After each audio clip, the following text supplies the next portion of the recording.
আসসালামু আলাইকুম। র্যাব নামের যে অসামাজিক একটা সংগঠন ছিল, যেই র্যাব মানুষকে গুম করত, খুন করত, বিভিন্ন জায়গা থেকে অপহরণ করে আয়না ঘরে রাখত। এই যে মন খারাপ করছে, আমার কথা না তো এটা, র্যাবের মহাপরিচালক সে নিজেই বলছে এই কথা, এখন যে বর্তমানে আছে। তো যাই হোক, এই র্যাবকে নিষিদ্ধ করার জন্য বিভিন্ন মহল থেকে এখন প্রশ্ন উঠছে যে র্যাবই থাকবে না। জনগণের টাকায় বেতন নিয়ে আবার জনগণরে গুম করে, এটা আজব ব্যাপার। মগের মূল্য নাকি?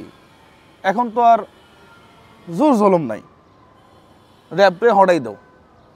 এদিক দিয়ে ভাতিজা স্বীকার করছে যে হ্যাঁ, আমাদের দ্বারা এগুলা হয়েছে, 4000+ মানুষকে আমরা শাস্তির আওতায় নিয়ে আসছি, আমরা আর এগুলা করব না, ক্ষমা করে দাও। যদি রাষ্ট্র চায়, যদি সরকার চায়, তাহলে র্যাব থাকবে, আর না হয় র্যাব থাকবে না। এইটা ভাতিজা বলছে। ওরে ভয় পাওয়ার তো কিছু নাই, র্যাব আমার টাকার বেতন হয় ওর। কি পুলিশে দেখে ভয় পাও তুমি?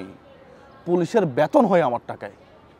তুমি কেমনে ওদেরকে দিয়ে সাধারণ ছাত্র জনতার বুকের মধ্যে গুলি চালাও?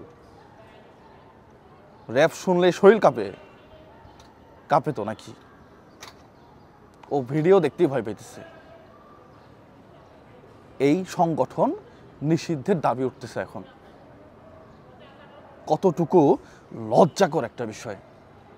যেই র্যাবকে তৈরি করা হইল, এই র্যাব, এই সেক্টরটা বানানো হইল যে অপকর্ম যেন কম হয়, সন্ত্রাসী গোষ্ঠী যারা আছে তারা যেন উৎপরতা না চালাইতে পারে, জঙ্গলি যেন তৈরি না হয়, সকল বাহিনী থেকে এক্সপার্ট এবং দক্ষ সৈনিক নিয়ে এই র্যাবটা পরিচালনা করা হইল, বানানো হইল।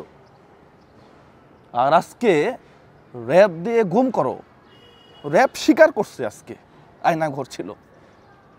র্যাব স্বীকার করছে আজকে আয়নাঘর ছিল।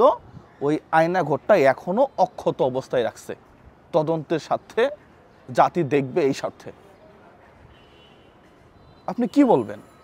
এই যে বিভিন্ন জায়গাতে এখন র্যাবই থাকবে না, এটা তুলতেছে, যে এই সংগঠনই দরকার নেই, এই বাহিনী দরকার নেই। আপনি কি বলবেন? আসলে আজকে ভাষা নাই আমার।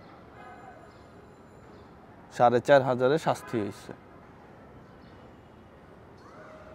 দেখা যাক সরকার কি করে। পুলিশও তো অনেকেই অনেক কাম করছে, পুরা পুলিশ বাহিনীকে তো আর বাদ দেওয়া যাবে না, একমাত্র আর্মি ছাড়া।